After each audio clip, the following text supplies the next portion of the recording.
Thanks for being here today. So I'm joined up here today by Director Mike Bruno. Mike is the Investigations and Homeland Security Director. I'm also joined by Police Lieutenant Erica Weber, who heads up our Special Assault Unit, and joined here also by retired Detective Larry Baker, who's here with us today. So we ask everybody here today to provide an update to an incident that took place more than 5 years ago. Many in our community may recall the brutal attack on an 8-year-old girl back in August of 2015 near the 2900 block of University Boulevard. On Monday, August 10th of 2015, the young girl was sexually assaulted, viciously beaten, and left for dead. At the time, our Special Assault Unit, along with our Offender Tracking Unit, led the investigation into this vicious crime. A comprehensive investigation was conducted, which included exhaustive searches and follow-up on numerous tips that came directly from the public and from our partners at Crime Stoppers.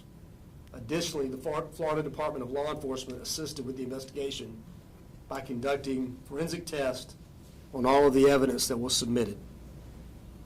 More than 75 pieces of evidence were collected, submitted, and reviewed, yet despite all of these efforts, only a partial DNA profile could be developed, and ultimately, that was insufficient for identification of a likely suspect at the time. This investigation has never left the minds of those involved, from the investigating officers to FDLE and the State Attorney's Office personnel who worked this case. In fact, JSO's Special Assault Lieutenant, Police Lieutenant Erica Weber, who is with me today, was the responding patrol sergeant to the incident back in 2015. And retired investigator Larry Baker was the lead investigator on this case from day one, is here again with us today. So over the years, they have shared that this specific case has been one of the most difficult cases they've worked throughout their entire careers. Lieutenant Weber routinely would review the case to see if there was something new that could move this investigation forward.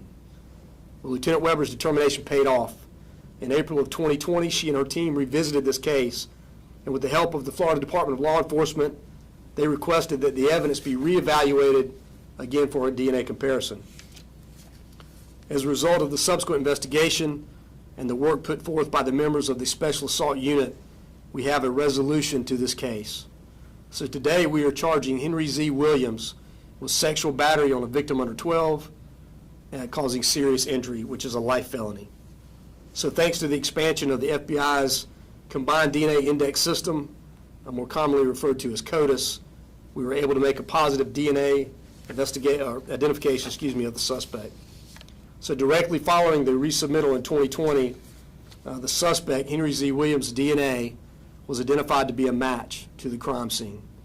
It was further determined that at the time of this offense, Williams was only 14 years old and did not have a DNA profile in the CODIS system at the time of the crime. So after Williams was identified, members of the Special Assaults Unit's cold case team conducted extensive follow-up, and an arrest warrant was obtained. It turns out that Williams was already in state custody, serving a 4-year sentence for his involvement in a deadly carjacking in Clay County. So this case brings to light the extensive work of the men and women of JSO, things that they do every day to resolve these critical cases. They work tirelessly for weeks, months, and as this case shows, sometimes years. But all the hard work is worth it when we can bring justice to the victims and their families. And I want to take a minute to thank Lieutenant Weber, of course, Detective Larry Baker for his hard work from day one, and our partners at FDLE for all of their work in this case. So with that, we can answer a few questions. Sheriff Williams, I wonder if you could talk about the case, how it affected you and some of your employees. As I recall, it was a very emotional case. Very, very tragic case, and one of those cases that you never forget in a career. So, as evidenced by the comments from Detective Baker and Lieutenant Weber, I mean, they worked really closely on that case. But it impacted everybody, FDLE, State Attorney's Office. I mean, those things are tough to work. But, today is a good day that we've, again, been able to at least bring some resolution and some justice to the victims.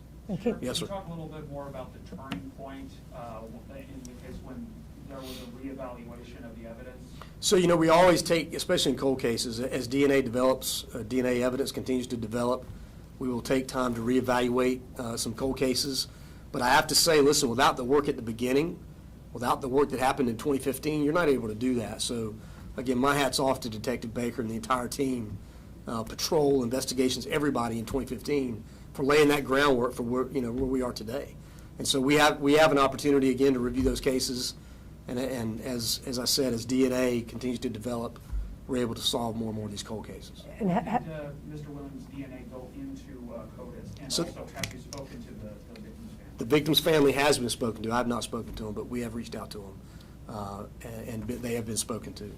His DNA was in the database after his conviction for carjacking.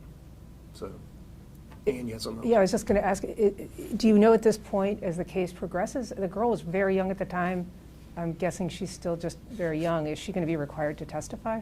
That's something we'll have to determine down the road. I mean, we'll have to. There's a lot of work left to do. Obviously, we've identified our suspect and we've built a case, but there's a lot of things left to be, determined to answer a question like that. So, that's to be determined. And the age of the suspect, can you talk a little bit about that? That seems very surprising. He was 14?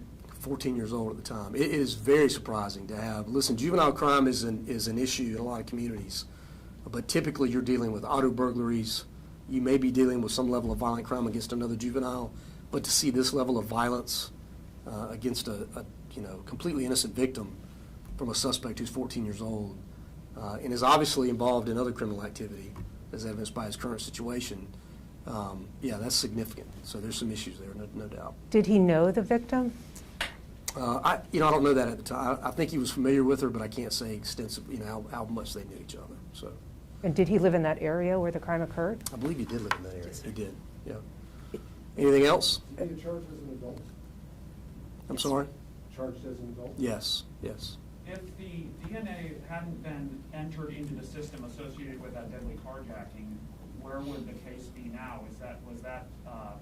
That is the key. So we would be, we would not have a suspect. We'd have no link to the limited profile that we had. So because we had that DNA put into the system related to another crime, we were able to match now the DNA from the crime scene and then from what was in the system. Could we ask a question of Detective Baker just briefly? Sure. Larry?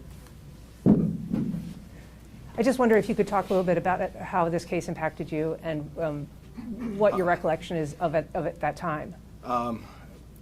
In the 12-plus years I spent in the unit, no case has ever impacted me like this one. It's the only one I've ever lost sleep over. And honestly, I didn't get my first good night's sleep until I was notified that he was identified. So, I mean, it takes a lot out of you. Every case does, but this one was especially hard for me, honestly. Because of the age of the victim, or?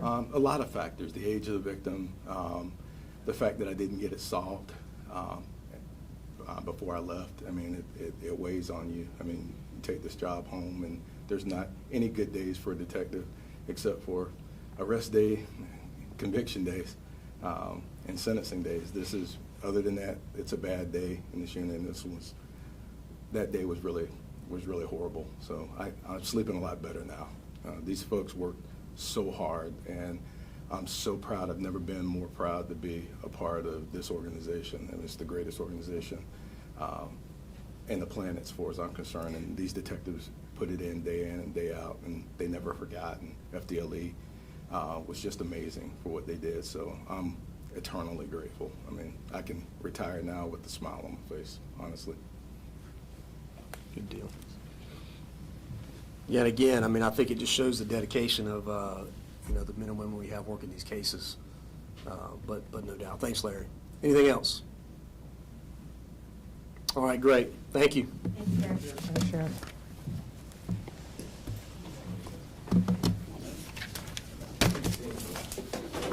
Thank you.